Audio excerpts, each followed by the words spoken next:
2023 रोजी नौसेना दिनाच्या निमित्ताने माननीय देशाचे पंतप्रधान नरेंद्र मोदीजी सिंधुदुर्ग किल्ल्यावर आले। त्यांनी शिवाजी महाराज पुतळ्याचं अनावरण केलं। 9 दिनाच्या निमित्तानं त्या नौदलात जे ब्रिटिश काळातील बदल होते, झेंड्यावर ब्रिटिश काळातील मुद्रा होती ती बदलून शिवाजी महाराजांची राजमुद्रा लावली। तेवढंच नाही तर ड्रेस कोडवर सुद्धा नौदलाच्या शिवाजी महाराजांची मुद्रा लावण्यात आली।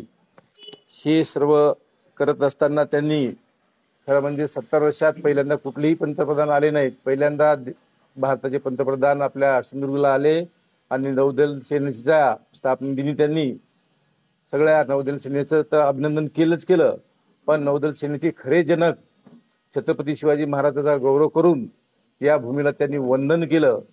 वंदन करत असताना त्यांनी एवढंच नाही केलं तर महिला सक्षमीकरणासाठी त्यांनी महिलांना त्या नौदलाच्या दिवशी त्या नौदलाचं प्रमुख म्हणून नेमणूक दिली आणि पूर्ण कार्यक्रम त्या महिलांनी केला।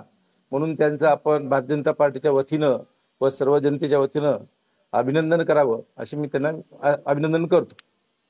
सकाळी आम्ही बाबासाहेब आंबेडकर यांना अभिवादन केलं। त्यानंतर बाबासाहेब आंबेडकर पुतळ्यापासून शिवाजी महाराज पुतळ्यापर्यंत आमच्या सर्व भारतीय जनता पार्टीच्या कार्यकर्त्यांनी मिरवणूक काढली आणि शिवाजी महाराजांना हार घालून त्यांना सुद्धा आम्ही वंदन केलं।